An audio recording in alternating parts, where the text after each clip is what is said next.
निर्देशांक ज्यामिति के दूसरे एक्सरसाइज पर पहुंच रहे हैं। हम लोग इस एक्सरसाइज में सीखेंगे विभाजन सूत्र। विभाजन का मतलब क्या होता है? एक रेखा को दो हिस्सों में क्या करना, बांटना। ये एक्स वाई एक प्लेन है और यहां पर मानकर चलते हैं कि ये एक रेखा है पी क्यू, और इस रेखा पी क्यू को कोई एक बिंदु ए क्या करता है, दो हिस्सों में बांटता है। तो मान लेते हैं कि वह हिस्सा क्या है, m1 अनुपात m2। किस हिस्से में बांट रहा है? m1 अनुपात m2 में। Yes everyone. तो इस a बिंदु का निर्देशांक क्या होगा? तो यहां से अगर हम p बिंदु यहां से लेकर चले तो ये x1 और ये क्या, y1। तो ये बिंदु क्या है हमारे पास, x1 और y1। ये बिंदु क्या हो जाएगा बेटा, x2 और क्या, y2। तो इस बिंदु को हम लोग क्या कहेंगे, x और y। तो ये a बिंदु का निर्देशांक हम ज्ञात करेंगे कि a वह कौन सा बिंदु है जो इसे दो हिस्सों में क्या कर रहा है, बांट रहा है। यस, वो अनुपात क्या है, m1 अनुपात m2। Is it clear? तो ये a बिंदु का निर्देशांक क्या होगा, ये हम लोग सीखेंगे। इसी को कहते हैं विभाजन सूत्र। बच्चों, चैप्टर 6 में आप पढ़े थे दो समरूप त्रिभुजों के बारे में, याद होगा सभी को? दो समरूप त्रिभुज कब होते हैं? जब उनके संगत कोण बराबर हो और उनकी संगत भुजाएं क्या हो, समानुपाती। क्या ये दो त्रिभुज आपको दिखाई पड़ रहे हैं? इसको जरा ध्यान से देखिए। अगर इसका नाम B और इसका नाम क्या देते हैं, C, तो हम चलेंगे त्रिभुज PAB और त्रिभुज AQC में। ये दोनों कितने डिग्री का है? 90 डिग्री का है। बच्चों, आप ये भी समझ रहे हो कि ये एक समानांतर रेखा है, इसका ये दोनों एक दूसरे के समानांतर है, और एक तिर्यक रेखा क्या कर रही है? तो ये संगत कोण क्या होंगे, एक ही ओर के संगत कोण क्या होंगे, बराबर होंगे। और दूसरा ये 90 डिग्री से ये कोण क्या होगा, तो हम चल रहे हैं किस दो त्रिभुजों में, त्रिभुज PAB तथा त्रिभुज किसमें, फटाफट बोलिए, AQC में। जरा ध्यान दीजिए, दोनों में कौन कौन सा कोण बराबर है? एंगल B बराबर किसका, एंगल C। कितने डिग्री से? 90 डिग्री से। Very good. और ये एंगल 1 इक्वल है किसका, एंगल 2 का। Angle 1 is equal to angle 2। कैसे, संगत कोण से? यस बच्चों, कोई डाउट? तो इस तरह से ये त्रिभुज PAB समरूप हो गया त्रिभुज किसका, AQC। किस समरूपता नियम से? और आपको पता है कि अगर किसी दो त्रिभुजों के दो कोण हम बराबर कर दे तो तीसरा कोण ऑटोमेटिकली बराबर होता है त्रिभुज के गुणधर्म से, क्योंकि इनके त्रिभुज के सभी कोणों का योग कितना होता है, 180। अब ये आपको पता है कि अगर हम दो त्रिभुजों को समरूप दिखा दे तो उनकी संगत भुजाएं क्या होंगी, समानुपाती होंगी बच्चों। तो इसका PB किसका बटा होगा, AC का। Very good. PB बटा क्या हो जाएगा, AC। बहुत सुंदर। इसका AB किसका होगा, BC का। AB इधर क्या लिया था हम लोग, AB लिया, PB लिखा गया, सॉरी। यहाँ क्या लेंगे बेटा, AB। तो इधर क्या मिलेगा बेटा, QC।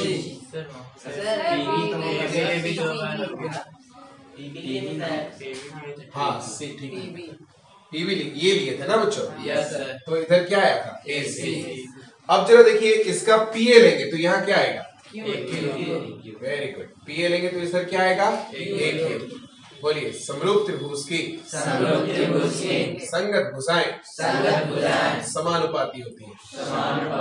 क्या आप इसको लिख लेंगे? Yes sir. बोलिए एक बार आओ, समरूप त्रिभुज की संगत भुजाएं समानुपाती होती है। साफ साफ है यहाँ लिखा हुआ। Yes sir. समरूप त्रिभुज की संगत भुजाएं क्या होती हैं, समानुपाती। अब बताइए PB AC इन सब का वैल्यूज क्या होगा? तो यहाँ से ये क्या है, x है। तो देखो ये PB कैसे निकलेगा, जब x में से x1 को माइनस करेंगे। Yes sir. देख रहे हो, ये पूरा x है ना बेटा, और यहाँ से यहाँ तक क्या है, x1 है। तो ये पूरे x में से x1 को माइनस करेंगे तब ना ये निकलेगा। Yes sir. सभी लोग समझ रहे हैं? Yes sir. तो क्या लिखे इसको, फटाफट बोलिए, x माइनस x1। उसी तरह से इसके बारे में बताइए, टोटल क्या है x2, तो x2 में से क्या माइनस करना होगा x को, तब ना ये निकलेगा। तो क्या लिखेंगे बोलिए, x2 माइनस x। इसी तरह से इस QC के बारे में बताइए, यहाँ तक क्या है y2 और यहाँ क्या है y, तो y2 में से क्या माइनस करना होगा तो ये क्या लिखेंगे y2 माइनस AB का डिस्टेंस बताइए, टोटल क्या है y और नीचे क्या है y1, तो क्या करना होगा y माइनस, अंडरस्टूड। और ये ऑलरेडी m1 अनुपात m2 में है। चलिए वैल्यू पुट कीजिए, क्या आ जाएगा बच्चों, PV कितना है x माइनस x1 बाई क्या है x2 माइनस, क्लियर है। AB का वैल्यू बोलो, y माइनस बाई QC का वैल्यू बोलो y2 माइनस, क्लियर है बच्चों। PA का वैल्यू बोलो और उधर क्लियर है। अब हम लोग पहला और अंतिम पद लेकर चलेंगे, क्या लेकर चलेंगे, जैसे हम ये पहला और अंतिम पद लेकर चलेंगे, आपको क्या लेकर चलना है, दूसरा और अंतिम पद, क्लियर है। पहला और अंतिम पद लेने पर क्या आ जाएगा बच्चों, बोलिए तो फटाफट, x माइनस x1 बाई क्या x2 माइनस x, सभी लोग रिस्पॉन्स देंगे, फटाफट बोलेंगे m1 बाई क्या कोई डाउट, क्रॉस मल्टीप्लीकेशन होगा, m2 से किसको मल्टीप्लाई करेंगे x माइनस x1 को, और m1 से किसको मल्टीप्लाई करेंगे x2 माइनस x को, अंडरस्टूड। मल्टीप्लाई कीजिए, क्या मिलेगा m2x माइनस m2x1, अंडरस्टूड।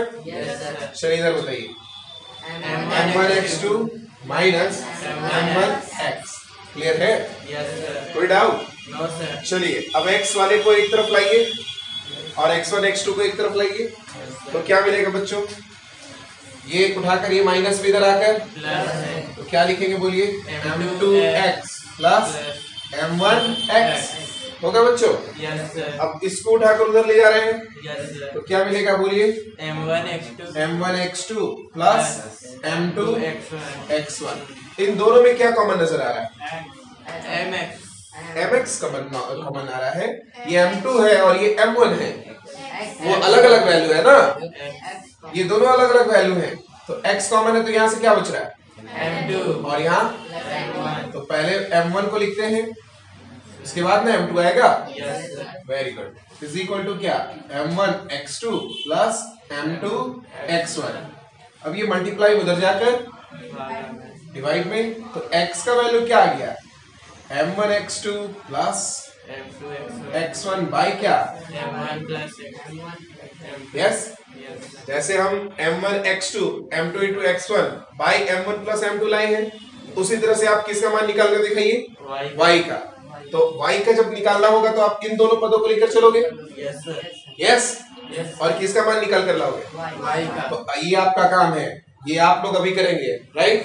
तो हम अभी यहाँ लिख रहे हैं, इसी प्रकार से y बराबर क्या आ जाएगा m1 y2 plus m2 y1 by क्या m1 प्लस m2, तो x और y दोनों बिंदु का मान मिल गया, इधर से x का ये मान निकला और इधर से y का, तो a का निर्देशांक क्या हो गया बेटा, a का निर्देशांक क्या हो गया बोलिए, m1x2 प्लस m2x1 बाई क्या m1 प्लस m2, ये किसका निकाल रहे हैं ax y का वैल्यू ना, तो x की जगह पे ये और y की जगह पर नीचे वाला, y की जगह पे क्या आएगा बेटा m1 y2 plus m2 by m1 plus m2, यही हो गया आपका विभाजन सूत्र, अंडरस्टूड एवरीवन, यस सर। ये अभी आप निकाल कर दिखाइए